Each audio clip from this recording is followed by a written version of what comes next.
好，昨天一个突发事件呢，我们立刻来看一下，这个以色列针对了伊朗的使馆进行攻击。那他们这个画面显示出来，我们直接来看一下画面哦，就是伊朗这个驻叙利亚的这个领事馆建筑被彻底的夷为平地，而且以色列还选在下班的高峰来空袭叙利亚。那它造成了这个多名的高层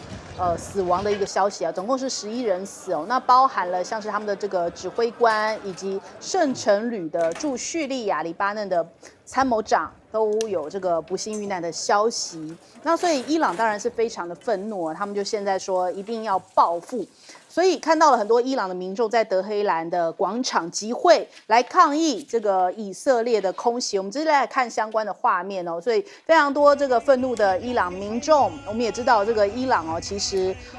过去也是直接跟美国是硬杠的哦，所以他们在这样的一个空袭事件之后，酿成了11死，特别是他们圣城旅有3位的高层遇害，也使得现在伊朗民众非常的愤怒，在德黑兰的广场就立刻发起了这种大规模的抗议行动。那伊朗的外长他们也讲说，这次这个以色列的空袭已经是违反了所有外交规范还有国际协议。纳坦雅胡在加萨连续吃瘪，无法实现犹太复国主义，现在已经完全失去理智了。而且伊朗驻叙利亚的大使也提到了，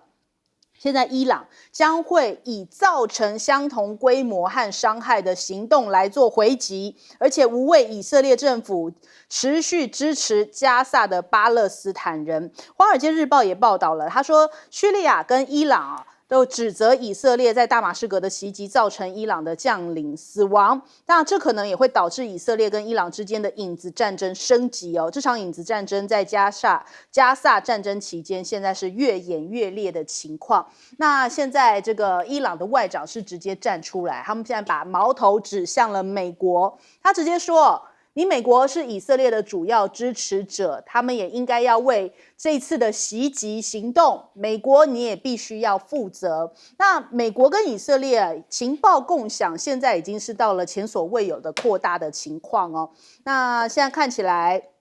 美国的情报被外界质疑，是不是实际用在一些这种缺乏独立而且公开的这种监督的机制之下，是不是让以色列的军事行动导致了大量的平民的伤亡？所以现在他们是把美国跟以色列是绑在一起的。那反过来呢，这个美国是指责说，你伊朗跟俄罗斯是站在一起的哦。他们讲说，在俄罗斯遇到了恐攻事件之前，伊朗曾经有警告俄罗斯说，恐怕要发生一个重大的恐怖的攻击行动。那现在目前人家觉得说，你这样子的一个意思是说想要甩锅吗？就说是 ISIS-K 做的吗？还是要暗示说你这个俄罗斯跟伊朗不可以走得太近？中俄伊过去都被美国形容为是邪恶三角嘛，就说你们走得近哦，所以搞不好 ISIS-K 也想要攻击你哦。但是俄罗斯外交部也是跳出来非常愤怒，他们谴责以色列对于伊朗驻叙利亚的建筑攻击，这是完全不可接受的事情。同样在中国大陆这边也引起了热议哦，这一起的攻击行动，在微博上面跟今日头条都上了这个热搜跟热榜哦，大家讨论度非常高。那他们的主要的反应就是以色列这种行径哦，就让中国人想到曾经遭受过同样的这种事情。你说我要拿什么事情来拿什么来跟你共情以色列？他们在说的就是美国在1999年哦，以美国为首的北约组织，当时去攻击了南联盟，也就是中国大陆驻南斯拉夫使馆，那造成了3名中国大陆的记者死亡，还有20多人受伤，这样的一个历史事件哦。其实中国大陆每次到了这个每年的这个5月9号这样的时节，就要再拿出来提一次，好像是不是这次以色列就像是当年的美国一样，做了同样类似的事情呢？那在以色列这边，目前看起来哦，纳坦雅胡是赶快禁止半岛电视台哦，那他人权组织就讲说，这反映出来你要赶紧关闭以色列的半岛电视台办事处，是不是因为事态要升级了？这一起事件已经引发了这边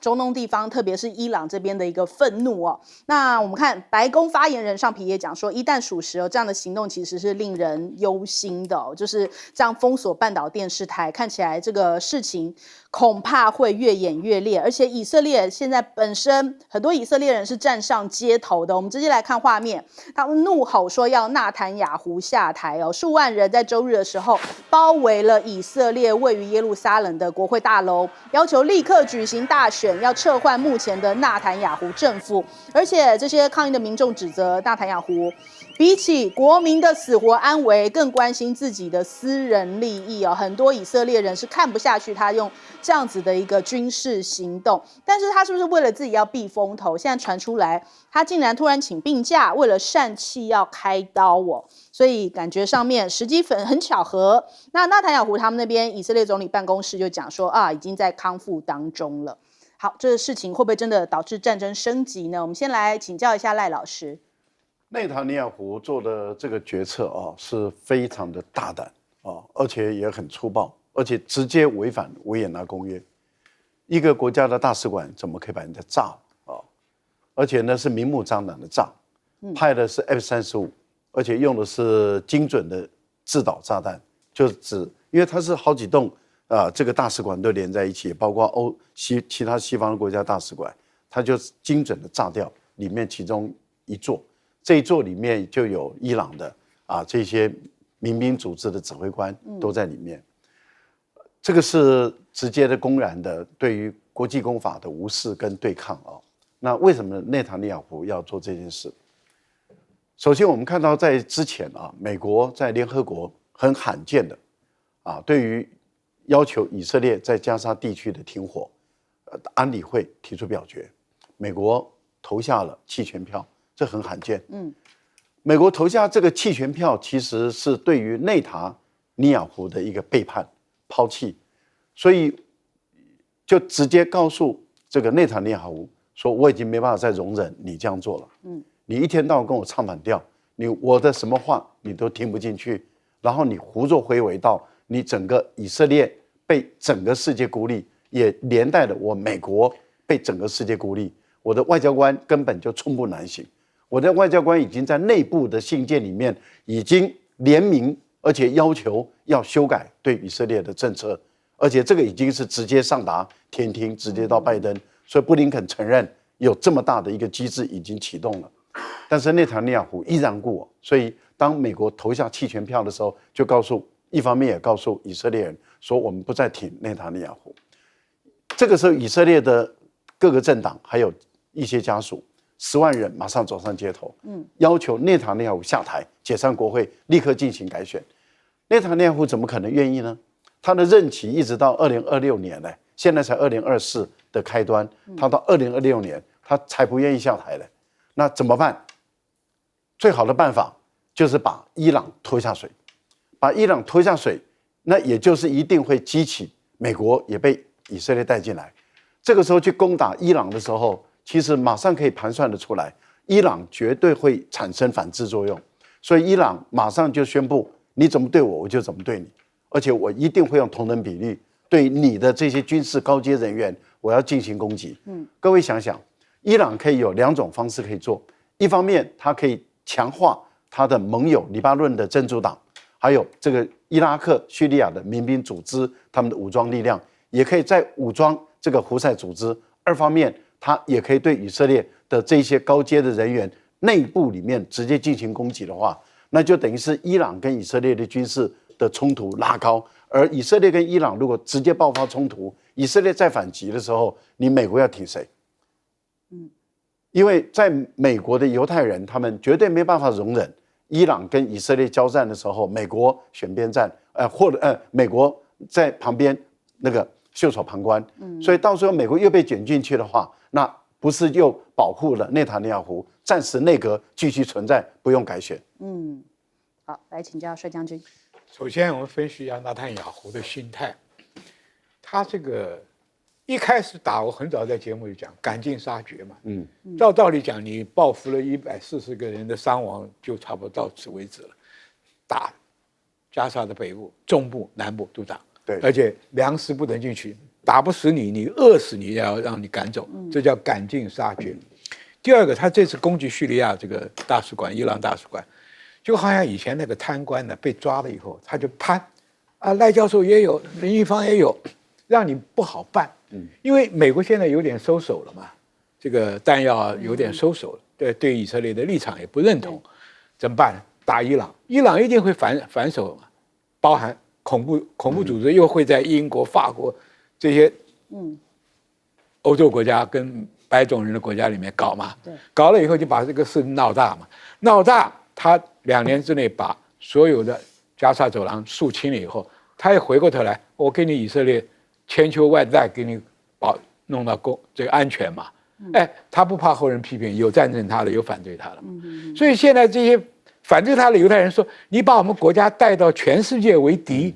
我们的子子孙孙将来还能不能活？所以反对他不只是为了人质的问题哦，聪明的人都会想到你跟全世界上搞吧，你搞了所有阿拉伯国家要跟你干嘛？美国就可能搞不好又不支持你了嘛，认为要把纳坦雅胡打下去。但是纳坦雅胡打这个叙利亚的这个伊朗大使馆，就是想把事情闹大，闹大到你美国不能不插手。对，你不是不给我吗？我把事情闹大，你看怎么办？这个我们在以前办刑事案就有嘛，他攀比嘛，然后把事情大到每个人都没办法下手嘛。所以这个东西啊，这个人很可恶，跟希特勒可以媲美。你为了成就你自己在以色列的所谓万世千秋的功名，结果死伤了多少人？对，把自己国家带到很危险的地步。对，你想想看，阿拉伯人武器不好，军力不强，可是恐怖行动他们可是拿手哎。所以你看，现在法国很多欧洲国家开始加强警戒，马上办世运呢。这个安全的问题可大了。伊斯兰国家里面有的是不怕死的人啊，这种暴徒啊，对不对？你像这次俄国那个买凶杀人嘛，这穷极了的人啊，你不要有多少钱，他都卖命的啦，因为吃不饱也快饿死的人，拿点钱什么都做嘛。那所以可以预期未来的世界不安定，恐怖事件会很多。好，玉芳委员。这就是跟2个人的选举有关吧，一个就拜登的选举嘛，因为拜登的选举哦，这个最后的结果跟川普会很接近，然后现在偏偏在摇摆州，阿拉伯的人口不多，但在摇摆州像密歇根这种地方，他们就可能会让拜登输给川普，在他们那个州，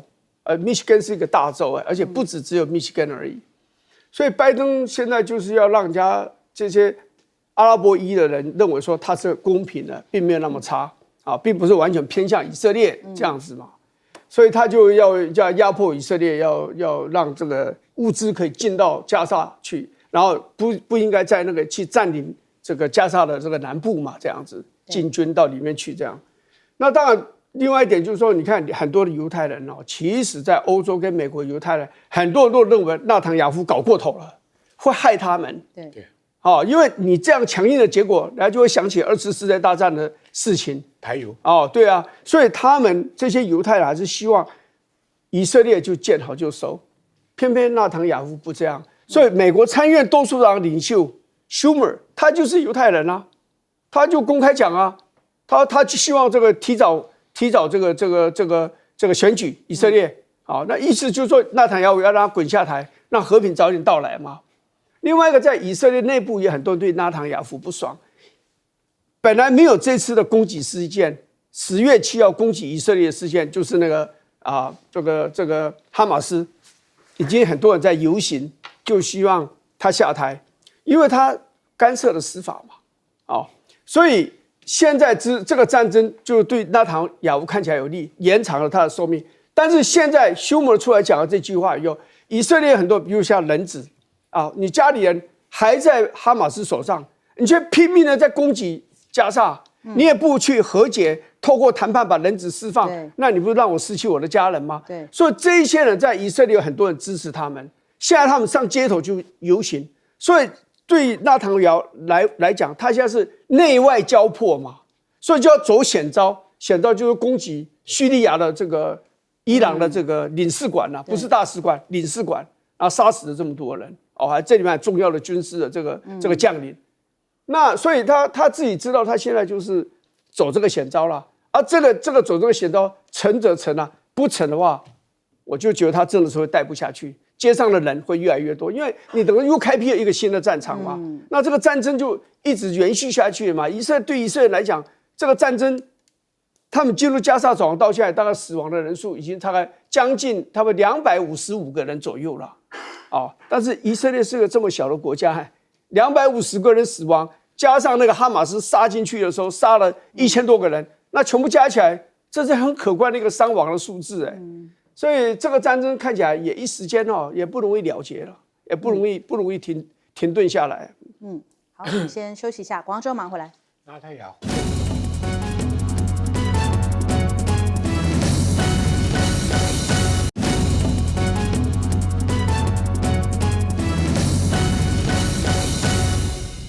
好，中美现在在全球也是在拼这个大国外交。那看到中国大陆的动作，现在积极的跟这个欧洲联系，或者是这个东盟、东协这边，感觉上面要增加他们的外交的来往首先，我们先来看一下欧洲来说的话，当然指标就是法国嘛。王毅也会晤了法国的外长，现在呢说双方也同意中法关系要打造更具有战略稳定跟前瞻性王毅特别提到说，现在是中法建交的60周年，也就是接下来中法应该要作为世界的稳定锚，就重大的国际地区问题应该要更加密切的沟通，而不是随着美国好像一波又一波的战争不断的掀起来那除了王毅跟这个法国外长会面之外，李强也同样跟这个法国外长见面啦。他就讲说，中法关系长期走在中国大陆和西方大国关系的前列，不合作不发展才是最大的风险法国也回应了，他们也是反对阵营对抗、脱钩断链，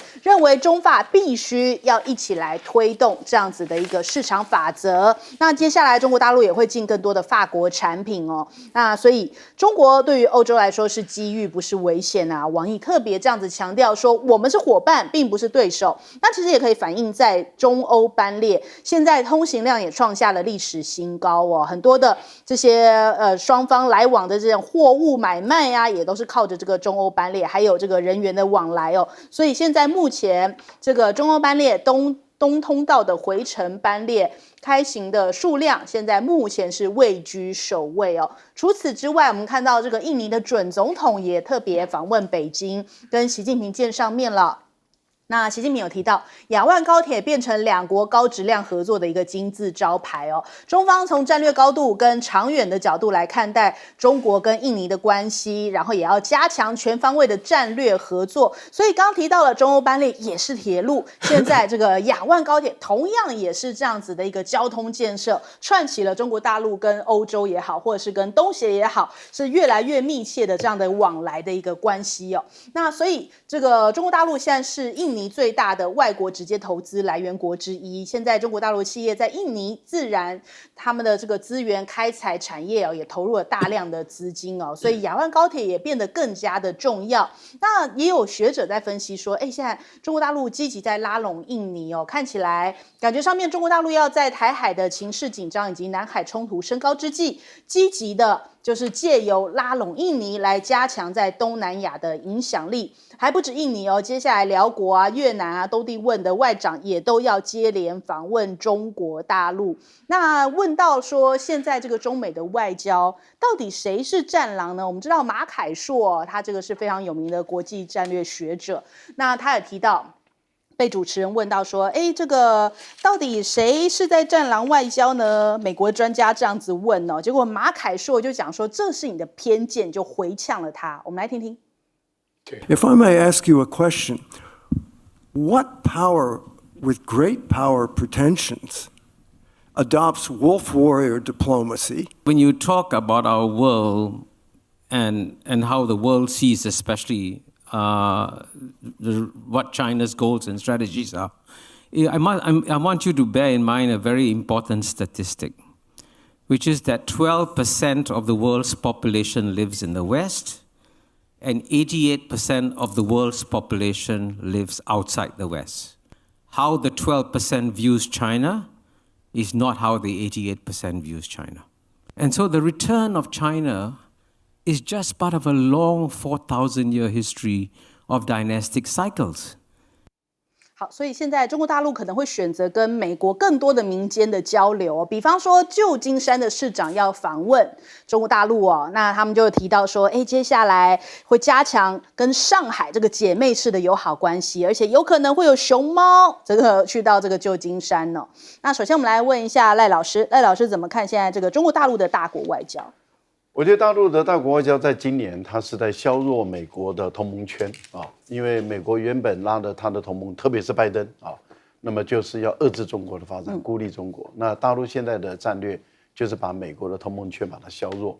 所以你会看到在南太平洋里面，对于澳大利亚跟纽西兰关系的和缓改善啊，那这个就是形成了澳大利亚跟美国的关系其实就比较，并不是说产生激烈的变化，而是美国将要付出更多的代价，或者是不见得能够拉得动澳大利亚再来去对付中国大陆。这是他在南太这个做的事。在欧洲，那就是以法国为主了，因为法国是欧洲最有影响力，而且长期以来都走独立自主的外交路线，他不太理美国，也不太就是说他法国政府的做法就是他不太屈从于美国人的压力下，美国人也不太敢给法国人压力，所以他做他自己的。那目前来讲，中国大陆就从法国这边来下手。目前看到的有两朵乌云在中法之间在飘荡，一个就是法国希望中国大陆出手来帮忙解决俄乌的战争的问题，这个对大陆来讲是有困难的。那另外一个部分里面就是中国大陆希望法国解铃还需那个系铃人，当初这个电动车启动欧盟的调查就是法国，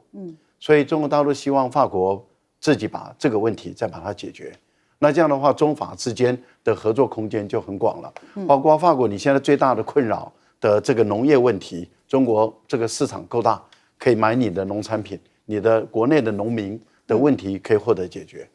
这个，然后在航空这个部分，你的空巴中国的 C919、C929可以跟你有很多的合作，所以我们看到大陆的一个外交战略，在今年其实它是蛮有重点的。东盟国家其实就是孤立菲律宾，就这么简单好，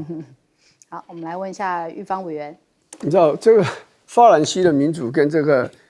Anglo-Saxon 民主本来就不是很对派，尤其是这个戴高乐在2次世界大战期间流亡到伦敦去，是受尽了丘吉尔的奚落，艾森豪还好，他比较有那个度量，但是丘吉尔是非常的。对他是非常的不客气的，所以这个就是戴高乐解了说，我要走出我自己的路出来，我自己要有核子武器，我自己要这个在军事上我要能够独立自主这样。所以本来说这个北大西洋公约组织在巴黎嘛，后来就是戴高乐把他们赶出去了嘛，所以后来到了布鲁塞尔去嘛，他就要走自己的路这样。所以对他来讲中美之间的斗争。他并不是太喜欢选边，因为他觉得你们斗争对我并不是坏事。那你不是买我很多空巴吗？对，否则你以前都买一大堆波音当然波音自己也不争气，出了一大堆问题嘛。对法国来讲，中国大陆是一个很大的市场。那你这个我有时候必须要配合美国，因为我们是这个欧盟的国家，跟美国关系本来就很密切嘛，又有这个北约的关系，所以我有时候就要配合他。然后说实话，你大陆有时候你就是你的很多标准跟西方的民主自由标准就不太一样嘛，所以他要批评你。但是另外一方面，法国人非常实际、非常实在，就认为说，我怎么能够抛弃中国大陆市场？你美国最好你都不要大陆市场，让我来。对，所以德国其实很长时间这样想的。你像梅克尔夫人，她就是一个比较务实的人。那欧洲在这个法国跟德国领导之下，因为在梅克尔那个时代，他们是跟中国大陆关系是最好的现在因为绿党上去当了外长，现在是一个联合政府。这个绿党是对中国大陆是非常的不满，因为对他的人权记录非常的不爽，所以德国就跟中国大陆慢慢就比较的冷却一点了可这还是很重要所以要不然德国总理到中国大陆去访问做什么呢？所以我觉得欧洲的利益现在最重要是因为乌克兰战争。乌克兰战争就是绑架了欧洲。欧盟没有依赖美国，没有办法去对抗俄罗斯，因为你的军备的力量整个太小了，没有办法跟俄罗斯来对抗。他们要帮助这个乌克兰，那也要透过美国的军事跟经济的协助嘛。所以在这个状况之下，他们很多的做法必须要配合美国。我相信全世界没有战争打不完的啦。我觉得这个战争到了一个阶段停止以后，欧洲会更加独立走自己的路，不会跟着美国一起走，因为欧洲毕竟是一个独立的个体嘛，跟你美国不一样嘛。而且我刚刚讲了，英国都退出了欧盟了，对不对？所以美国安格鲁萨克逊民主在欧盟里面的影响力，随着英国的离开是变弱了。美国对欧盟影响力是变弱的。好，来问帅将军。因为美国利用俄国的威胁绑架了整个欧洲国家，那这些国家心里难道没数吗？当年德国经济多繁荣，对不对？所以你看哈，我常常把今天世界局势啊，跟我们的春秋时代来做个对比。春秋300年，五霸争雄，做什么事？外交联盟，我要会盟，我要出兵打小国，拿小国来交换。哎，春秋的事情不是今天都在干嘛？人性没有改嘛，标准的嘛。你像春秋的时候五霸，我们算算这300年来，英国是不是一霸？法国是不是一霸？美国是不是一霸？俄国是不是一霸？都有盛衰交替嘛。这倒霉的这些小国家没看准风向，夹在里面，一下不小心就被夹死了嘛。至少跟次殖民地差不多，要缴税、交保护费、买军火，对不对？所以这个问题啊，今天已经到了快要变战国了。哎，春秋的时候只是搞搞外交战啊，打点小局部战争呢。对，现在你看，美国不是担心中国、俄国跟伊朗是陆权国家的结合，但是你的情报单位跟以色列情报单位又去搞人家伊朗，那不是逼得伊朗跟中国跟俄国接得更紧吗？对呀。所以这个战略啊，是跟他的情报作为啊是不对的，你知道吧？惹的就是麻烦就出来了嘛。那问题一样啊，台湾也是，两岸问题也是一样啊。那非要自己中国人打中国人，让美国人爽吗？对不对？所以这个问题就是说，政客最大的手段就是催眠、洗脑、造神，对不对？我那天看那个周楚除三害很有感觉。对着那个教主开枪，下面一大堆教徒也不走，以身殉道，在原地唱歌。哎呀，我说这个电影是针对这些神棍来的，台湾也有感恩师傅，对不对？所以这个问题就是说，今天政客跟这些神棍是一样的，制造这个所谓认知作战，制造一个什么虚幻的正义感啊，这个共产国家就是独裁的，就是恶毒的，是阴谋的。他们就是光明的、正大的基督的、仁爱的、慈和，结果他的所作所为完全相反嘛。所以今天我呼吁台湾的老百姓，这脑洞要打开看一看，对不对？我们干嘛被人家利用当棋子，花钱买武器，武器又不到手，还要去打一个打不赢的仗，还要死那么多人。俄乌战场天天演的就是你的下半辈子的事啊。很快啊。我觉得最奇怪的就是说，1900亿美金买的 F-16啊，坦克车，为什么到27、28年才交？那你美国又在唱27年，老共就动手，难道说你这个货就想赖掉了吗？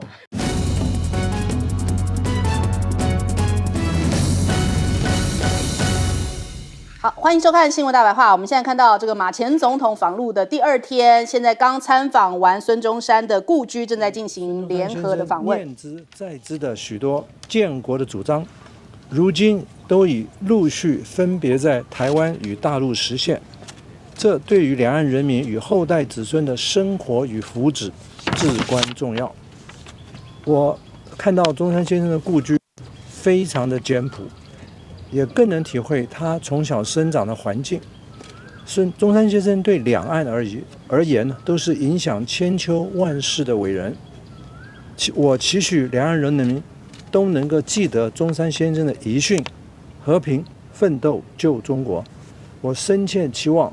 两岸应共同合作，避免战争，致力和平奋斗，振兴中华，共创和平繁荣。这也是我们这一辈中国人最大的愿望。谢谢。好，谢谢大家。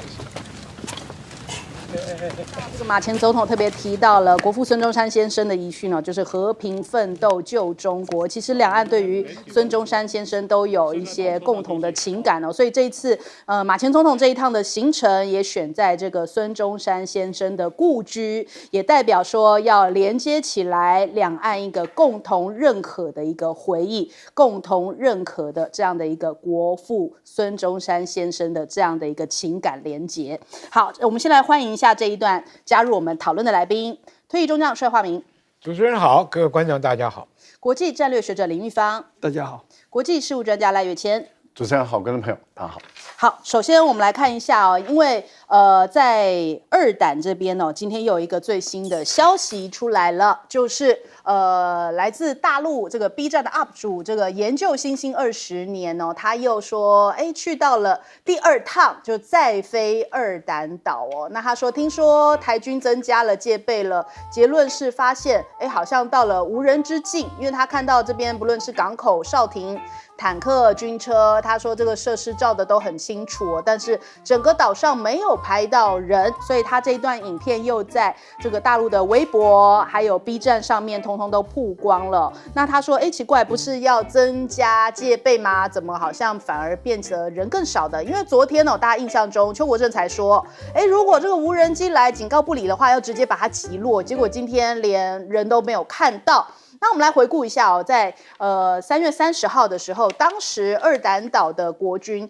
遇到了无人机的时候是赶紧跑掉的这样的一个画面那人家想说奇怪，为什么会这样子呢？反而是要把这个一些这种装备啊什么的反而是丢掉赶快拿去丢弃那这个反应好像不是很寻常。对照一下2022年8月4号的时候，其实大陆的无人机是到了大胆岛，当时我们的官兵是丢石头反击那他说这个好像是比较一般民众觉得说这个反击好像是比较符合大家的一个常理的判断，怎么反而是去丢掉设备呢？好像吓跑这样子的一个反应好像也不太理解啦。人家就举例了，就说像是巴西的摄影师有比方说去到那种没有对外界接触的原住民部落，他们看到不知道这个来者是谁的时候，通常是会使用一个反击的方式，比方说用弓箭来射击掉这个直升飞机那怎么会是现在这样子的一个反应方式，让大家觉得不太能够理解？这是合理的正常直觉式的反应吗？那我们还记得当时其实在丢石头之后呢，人家讲说我们只能丢石头吗？那个时空邱国正有告诉我们有一种东西叫做呢无人机干扰枪。那无人机干扰枪照理说看到无人机的时候是不是应该拿出来用这个无人机干扰枪拿出来用怎么是跑掉呢？那我们就打电话去问了一下这个陆军公共事务室，就说请问二胆岛有没有配这个无人机干扰枪那这个经防部是不是有配呢？那他们说这个数量是不方便说的。那所以为什么有没有使用？没有使用是为什么呢？就反正现在我们也是得不太到答案不过我们看到这个俞北辰将军他跳出来讲他很生气他说这个守军是在骗薪水吗？驻守在二胆岛很辛苦，我看到空拍机疏散也是标准程序。但我们第一个疑问就是它是空拍机吗？不是无人机吗？怎么变空拍机所以难道一般比方说造势晚会看到空拍机我们也要疏散吗？怎么会这个身为军人讲话就讲的好像也不是很精准再来他说但是没有后续处理这些官兵都是在吃饭骗国家薪水嘛，所以有些人也对于他的讲法不以为然，就说是别人家的小孩死不完是不是？怎么会这个将军是这样子在发言呢？那再来看一下这一位这个拍摄的这个 B 站 UP 主他就讲说如果无人机去这个二胆是挑衅的话，那请问问台湾你们演习大炮对着厦门是不是挑衅呢？那今天就的确传出了经防部现在要暂缓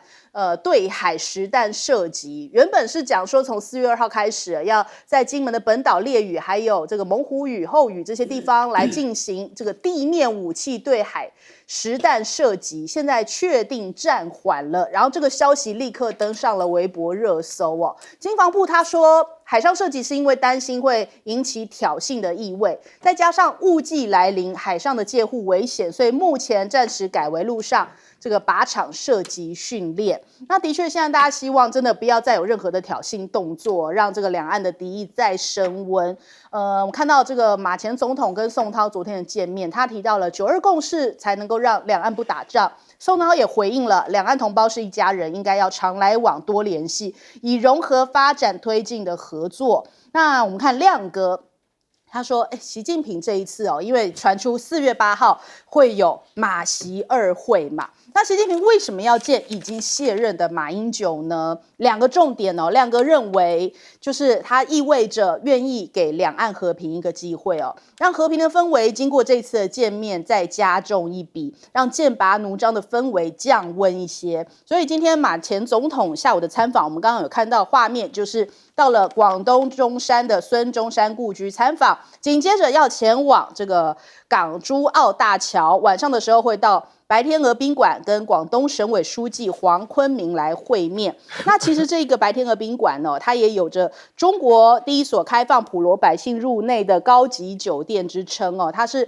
香港的商人霍英东他所这个建的。他讲说，以前有所谓华人与狗不得入内的历史伤口，那现在特别修了这样的一个宾馆，就是要让老百姓能够进得来那所以看起来，这个白天鹅宾馆有它的这个历史意义，也有它的这个象征意义。它曾经接待了40多个国家元首以及政府高官，也包含了英国女王以及美国前总统尼克森。紧接着我们来看一下，现在目前台湾这边的一些战备动作，说汉光兵推在4月19要举行，他们可能要推响。还加入了这一个中国大陆的滚装船。那邱国正讲法是说，要因应敌方任何的变化就有可能会有一些调整。王定宇问说，如果说滚装货轮把人员、战甲车放上滚装货轮，由延转战的话，邱国正说，只要对方一有变化，我们就会随时调整因应。那其实美国的陆军他们现在也打算要这个增加装备来预置一些屯储点，所以也是在做一些相关的战备。那再来还有美日峰会他们现在也在讨论一些安保的一些议题。岸田也证实，美军与自卫队将会协同来指挥。好，这首先我们先来问一下帅将军，帅将军怎么看这一次二胆岛一直变成了一个等于说新闻的焦点呢？其实二胆岛是我的防区耶，我以前。在大金门是金溪，我到小金门当旅长的时候，那么小金门的一半，再加上大胆、二胆，都是我派部队去的。可是各位想想，那个时候是我在当旅长的时候，金门有7万人呢，现在剩下2300-3000人。我请问，小金门能有多少人？顶多一个守备队。对对对。那个大胆、二胆不过一个排一个连一个排，所以这么少数的兵力它根本就不具有任何作战的重要意义，因为太少嘛。第二个，两岸和平时间那么长了那这个所谓驱逐射击，因为部队对我们部队传统老部队的，就是说不能随便开枪。以前我们52军军长那个规定是，你开了枪就要见到死尸，就是你要不然就不打，打就要打中。那是我们那一代人老一辈的军人是这样。那现在呢，因为和平时间呢，这个开枪是严格限制的，就是说只有在每个月或者是每一季做一次实弹射击。这个实弹射击是有必要的，为什么呢？金门的火炮它后面那个要有自退扶进机，就是说这炮打出去有很大的后坐力，弹回来它要推回去，那里面的滑油干那么卡的所以它要打。但是我们那个时候在金门打的时候是把信管拆掉的。因为我距离大灯岛只有6000公尺，我的那个 M18的那个驱逐炮车口径是90的，可以打到1万多码，所以那个时候就是对海上射击，而且把训管撤掉，就是为了避免引起炮战。各位懂不懂？所以这个驱逐射击是例行公事，而且没有像二胆没有什么重大的火炮了，那就是轻兵器嘛，轻兵器机枪步枪只能打个几百公尺了，这威胁不到厦门。但是呢，两岸的媒体就把这个来炒作变成一个危机，就讲得很无聊了。这个你要不然你雾季停止射击是对的，因为我在任的时候亲眼看到雾季的时候，大陆一条渔船，他想靠厦门岛，结果开到军列水道，大金门跟小金门的水道。那么我们一开枪警告驱离的时候，他就拼命往小金门靠，他以为那边是厦门，结果被炮弹击毁了。这就是误击容易引起伤亡。第二个讲无人机，无人机太多种了，小的比我们的大拇指大一点的，大的可以跟一个飞机那么大的。那像乌克兰战场上那个无人机可以带一个很简单的12迫击炮弹，丢下来就炸死人了。所以今天二丹岛这个兵你们观众很容易随便讲，哎，把它击落。我请问你拿什么东西击落？无人机很小，它也不像我们看过打飞靶吧？你们看过打飞靶吗？一命令就一个盘子飞起来，那个飞靶它是有固定的弹道的，你可以算它前面在哪里。第二个，打飞靶的这个枪是散弹枪，散弹枪就是里面很多钢珠打出去是一片，所以你看到很神气啊，一枪一个，对不对？可是你拿我们的步枪子弹、机枪子弹这么小一颗，比花生米大不了多少，去打一个没有航行轨迹的这个无人机，你怎么打得到？你不要吹牛了。所以邱国正讲的话是对的，就是说你对他开枪射击呢，就是一个警告，但是你真的要把它击落呢，就要靠那个无线电的干扰枪，这个枪能配备多少？对不对？你不是天天拽在卫兵手上来了就打，没那个事儿啊。所以这个事情啊，我讲良心话，这个兵要是疏散也是对的。你怎么知道这个无人机上面挂的是手榴弹还是什么东西啊？对不对？第二个，不要一天到晚窝囊我们自己的军人，对不对？我在现场我也先闪开啊，我不知道你无人机里面挂的是什么东西啊。第二个，我要赶快去找我的这个电子枪啊，把它干扰枪把它打下来嘛。这些行动啊，你都不在现场，只是片段的截一两个画面来说，这些话都是屁话。而且两岸这形势那么紧张，当然炒作吧。厦门说：“哎呀，你怎么对我射击？二丹岛没有什么重大的火炮，真的威胁你厦门的是24栋啊，155啊，对不对？那种大口径的，现在根本没有人要下这个指令了嘛。所以这是无端生事、无事生非的东西。”好，来问玉芳委员。这其实两岸的问题真的是政治的问题。你看以前两岸关系比较好的时候，譬如说我们讲这个79年福建的渔船，我们后来那时候还警总的时候，把他抓了给送回去，把舱给钉上那个舱门，把他送回去，25个人闷死在里头，也没怎么样。后来呢也是福建的渔船。那是我们要遣返的时候被我们军舰给撞了，2节断了，就是21个人死了，淹死了，也没怎么样。这更好玩是83年的时候，小金门的那个斯林高炮，说故障，然后修好了以后试打看看，一打就给人家打到厦门去了，打到黄厝村来另外一个那个地方，2个村子3个这个村民受伤，老公不高兴叫了一下也就算了。那是双方关系还好的时候。你看这次那个快艇355的快艇跟我们海巡署碰撞，就淹死2个人，这个事情搞到现在都还没有聊。为什么？因为两岸关系坏了嘛，对不对？所以这个基本上是个政治问题。那你说你要教这些士兵怎么办？你政治人物，军人是接受政治的领导，你政治处理不好，两岸关系搞这么紧张，然后所有的事情这个风吹草动，你都要军人负责。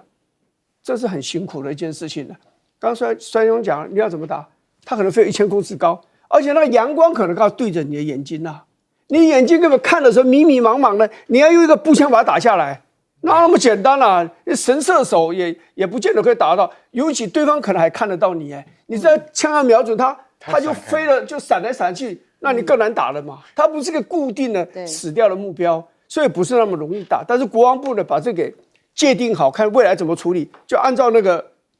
这个作业这个标准程序来处理嘛。不过我是觉得国防部还是要赞美一下啦，就我们本来要演习嘛，那国台办也先讲了，你们对海射击你们最好不要出意外那我们国防部看最近这个大家气氛不好，所以他宣布先暂停这个演习对海的这样一个射击。我认为这是对的，这不是怕，这怕什么嘛？这个就是说政治的气氛不对的时候，军事的动作要去做一些调整，做一些调解，这不是示弱，这不是投降。说国防部做这个事情，我觉得邱国正做很多事，我不是很欣赏。这个决定如果是他做的决定，那是应该要赞美他。对，没错。好，来问赖老师。上一次发生无人机去大胆岛，然后当时国防部就很错愕，因为没有发生过这种事，所以社会的批判的声音很大，民进党的戏就演得很大了什么干扰枪啦，然后还找记者去拍啦，还说我们马上配备给这个第一线金门的防线每个单位都会有个干扰枪，但是问题就在于你整个以后碰到这个无人机，你士兵该怎么样的反应，士官军官该怎么样的反应，那是要经过详细的去研究，然后去写出这个准则，然后不断的去训练。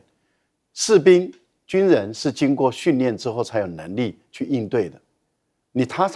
他才会本能的会知道他该怎么做，那是要经过很严格的训练。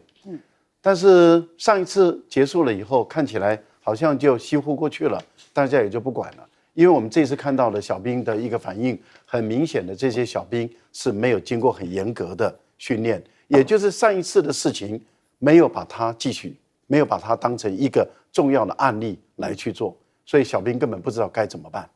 我觉得，然后也没有装备，也没有设备。那我现在不晓得你民进党要不要再演一场戏，然后再弄一个干扰器，然后再来秀一下，忽悠我们这个民众。我觉得这是不应该这样做的。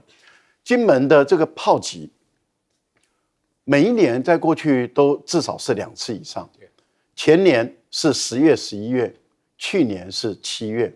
但是我没有看过有在4月的。在过去，因为那段时间的没有在，因为雾期，还有那段时间是刚好冬春之际，所以当时以前都没有。那为什么这一次故意宣布选在4月？我们上次在讲这个的时候，我们就高度怀疑说，蔡英文你是不是先知道这个马英九要到大陆去访问，在4月1号开始，然后你要求经防部必须要做这个实弹射击，你把它提前了，是一个例行的实弹射击，你是不是故意把它提前了？等你把它提前，国台办直接解读说你就是挑衅。你直接挑衅的时候，好，现在马英九去了 ，AIT 主席来了，然后在这个时候你打还是不打？大陆的海警船在今天、昨天还是在当场，还是在这个海域里面，在你的射击区里面，你打还是不打？现在突然间宣布不打了，我个人倒觉得，第一个是无聊，你何必去故意挑衅？第二个是无脑，第三个是无胆。你既然做了一个决定，你就给我打嘛。那结果呢？你还是不敢打，不敢打是正确的。国防部最后下令不打实弹演习，我支持，这是正确的。但是当初有没有蔡英文，有没有民进党的痕迹在里面？我觉得应该要讲清楚，要这笔账要算的。好，我们先休息一下，广告之后马上回来。